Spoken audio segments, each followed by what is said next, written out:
ઈરાનનો drugs smuggler રાજી ફિદાએ મોકલેલો આશરે 200 કિલોનો શંકાસ્પદ કેમિકલનો જથ્થો અબ્દુલ મજીદ અને અબ્દુલ સત્તાર નામના બે શખ્સ ઈરાનના કોનારક બંદરેથી બોટમાં ફરી નીકળ્યા હતા. 15 થી 16 ફેબ્રુઆરી દરમિયાન પોરબંદરથી આશરે 140 નોટિકલ માઇલ દૂર IMBL નજીક ગુજરાત એટીએસ કોસ્ટગાર્ડ સંયુક્ત ઓપરેશન કરી સ્પીડ બોટમાં લવાયેલી શંકાસ્પદ કેમિકલનો જથ્થાને જપ્ત કરી લીધો હતો. ગુજરાત એટીએસના ડીઆઈજી સુનિલ જોશીએ જણાવ્યું કે એસપી કે પટેલને બાતમી મળી હતી કે સ્પીડ બોટથી ડ્રગ્સ ડિલિવરી પંજાબમાં થવાની છે. બાતમી મળતા જ એક ટીમ બનાવી કોસ્ટગાર્ડની મદદ લેવાઈ હતી. બલુચી બોલતા બે શખ્સ ઈરાની સ્પીડથી બોટમાં ડિલિવરી કરવા આવ્યા હતા અને પંજાબનો શખ્સ ડિલિવરી લેવાનો હતો, પરંતુ તે પહેલાં જ ગુજરાત એટીએસ અને કોસ્ટગાર્ડ તેમજ ઝડપી લીધા હતા. લાંબો સમય રાહ જોયા બાદ સ્પીડ બોટમાં બે શખ્સ આવ્યા હતા. ઈરાનથી સ્પીડ બોટમાં આવ્યા હતા. સ્પીડ બોટમાં ડિલિવરી માટે આવતા નથી. તપાસમાં 203 પેકેટ બોરમાંથી મળ્યા હતા. ગુજરાત દરિયા કિનારો 100 કિલોમીટર જેટલો લાંબો છે. આ દરિયાકાંઠે છેલ્લા ઘણા સમયથી ડ્રગ્સની ભરતી વધી ગઈ છે. ડ્રગ્સની હેરાફેરીમાં આપણે ગુજરાતનો દરિયા કિનારો સિલ્ક રૂટ બની ગયો છે, પણ આ દરિયાનો ઉપયોગ વધી ગયો હોય એના લીધે તારા સીધા શ્રીલંકા અને અફઘાનિસ્તાન સાથે જોડાયેલા છે. ગુજરાત એટીએસના એસપી શ્રી કે પટેલને એક બાતમી મળી હતી કે એક ઈરાનમાં રહેતો હાજી ફિદા નામનો ડ્રગ સ્મગલર છે. એ પંજાબમાં એક ડ્રગ્સની ડિલિવરી કરવાનો છે અને એના માટે સી માર્ગનો ઉપયોગ કરવાનો છે. તો આ જે માહિતી મળી હતી એ મુજબ લગભગ 15 અને 16 એની નાઇટ અને મોર્નિંગ સુધીમાં એક સ્પીડ બોટમાં ડિલિવરી થવાની છે એ બાતમી મળી હતી. એ બાતમી આધારે એક ટીમ બનાવવામાં આવેલી જેનો નેતૃત્વ એસપી કે સિદ્ધાર્થ કરતા હતા. એની સાથે સાથે DySP SN Chaudhary, DySP Harsh Upadhyay, DySP Virjit Parmar, PI AS Chavda, VN Bharwad અને PSI SR ચાવડા, આ લોકોની એક ટીમ બનાવવામાં આવેલી. આ ઇનપુટને થોડોક વધારે વેરીફાઈ કરવામાં પણ આવેલો અને કોસ્ટગાર્ડ જોડે શેર કરવામાં આવેલી. એ બાતમી આધારે કોસ્ટગાર્ડના જે અવેલેબલ શિપ્સ હતા એમાં કોસ્ટગાર્ડની અને એટીએસની ટીમ બંને રવાના થઈ અને જે બાતમીવાળી જગ્યા છે એના ઉપર લગભગ સતત લાંબા સમય સુધી થોડો વોચ રાખવામાં આવેલો અને એક શંકાસ્પદ, કારણ કે એ એરિયામાં થોડી ફિશિંગ ઓછી થાય છે, તો એક નાની સ્પીડ બોટ ત્યાં જોવા મળી.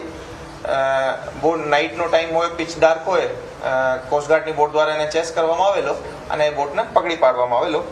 એમાંથી બે માણસો મળી આવેલા જે કે અબ્દુલ મજીદ સન ઓફ ઇસ્માઇલ રહે ચાભાર કોનાર અને બીજો પણ અબ્દુલ સત્તાર સન ઓફ કાદરબક્ષ રહે ચાભાર કોનાર, ઈરાનના બંને રહેવાસી છે.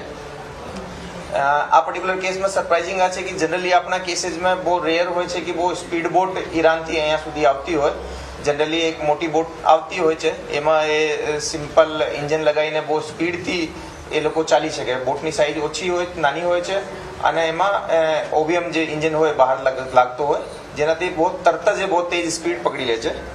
એના પાસેથી જ્યારે એની ચેકિંગ કરવામાં આવેલી તો 203 પેકેટ મળ્યા છે.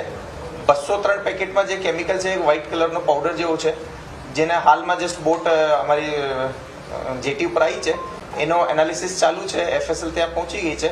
પ્રાઇમા ફેસી જે છે કે જે આપણો હિરોઈનનો જે ટ્રેડિશનલ જે ડ્રગ કિટ છે એની અંદર એ કેમિકલ ડિટેક્ટ નથી થઈ રહ્યો, તો એને આગળ જે FSLમાં મોકલવાની કામગીરી ચાલુ છે અને એના વિરુદ્ધમાં બંને વિરુદ્ધમાં FIR લેવાની કામગીરી ચાલુ છે. એ બાબતે આ બંનેનો મેં એની પાસેથી એક ફોન મળ્યો છે, આપણે બતાવવા માંગીએ છીએ અને ફોનની અંદર થોડો ઘણો ડેટા છે જેના આધારે અમને એમાં થોડી આગળ મળશે એવી અમને લાગે છે. એની પહેલા કોઈ વખત આવ્યા છે? નહીં, એ આપ જાણો છો દર વખતે થોડીક આ લોકો સાથે શરૂઆતમાં તકલીફ હોય છે કે એ લોકો બલુચી લેંગ્વેજ યુઝ કરતા હોય છે, તો સ્ટાર્ટિંગ કમ્યુનિકેશન એસ્ટેબ્લિશ થવામાં થોડોક ટાઈમ લાગતો હોય છે. એ લોકોએ જે રીતે સ્પીડ બોટમાં અહીંયા સુધી આવ્યા છે તો એ વધારે ડેરિંગ કહેવાય, કારણ કે નાની બોટમાં બે લોકો જ એટલી દૂર આવવાના એ થોડો રેર હોય છે. તો એ લોકોની હિસ્ટ્રી હશે એવો અમારો પ્રાથમિક રીતે માનવાનો છે. લોકલ અમને અમારી જે ઇન્ફોર્મેશન છે એમાં પંજાબથી કોઈ માણસે ડિલિવરી લેવાનો હતો. આ જે ડિલિવરી છે એના માટે અમારે પંજાબના થોડા ઘણા જે શંકાસ્પદ લોકો છે એની ચેકિંગ પણ ચાલુ છે, પરંતુ આપ જાણો છો કે નાર્કોટિક્સના કેसेस હોય, એવો કોઈ પણ કેसेस હોય એમાં પોઝિશન અને એવિડન્સ પણ ઇમ્પોર્ટન્ટ હોય છે, તો એના ઉપર અમે કામગીરી કરશું અને ફોલોઅપ કંઈ હશે તો આપને આપીશું.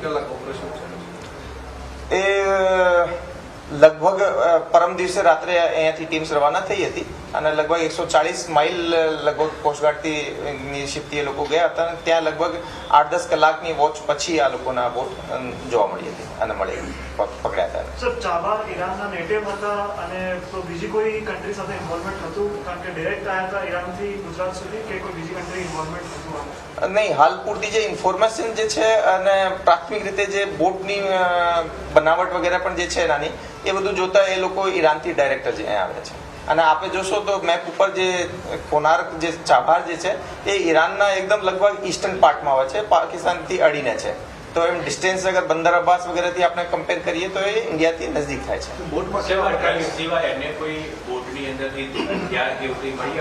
ના, એ જે શંકાસ્પદ કેમિકલ હાલ મળ્યો છે એના સિવાય હું કીધા આપણે કે એને જે ખાવા પીવાની વસ્તુઓ થોડી ઘણી અને થોડો આનો એક મોબાઈલ ફોન, આ બેસિક જરૂરિયાતવાળી વસ્તુઓ એમાં પાસેથી અમને મળી આવી બોટ પાસે શું વ્યવસ્થા કરી રહ્યા હતા? કેટલાક દિવસની વ્યવસ્થા હતી એમાં એ લોકો પાસે ખાવા પીવા રહેવા?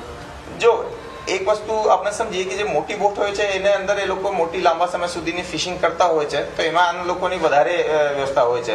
નાની બોટમાં માણસોને બેસવાની, માલ મૂકવાની કેપેસિટી થોડી ઓછી હોય છે. પછી તેલ પણ એ સ્પીડથી ચાલતી હોય તો એના માટે થોડો એક્સ્ટ્રા ડીઝલ પણ રાખવાનો હોય છે અને એ લોકોને બહુ લાંબી જરૂર નહીં પડે. ફરી અગર ચાબાર પર જ જઈએ તો 25-30 માઇલ નોટિકલ માઇલ પર આવરની સ્પીડથી પરત જઈ શકે, પરંતુ એ લગભગ 3-4 દિવસની એટલીસ્ટ આની પાસે ડીઝલ અને એક વ્યવસ્થા આની પાસે હતી. કેવા પ્રકારની બનાવટ તમને કયો એન્જિનની ભૂતકાળમાં ક્યારે બનાવટ થઈ?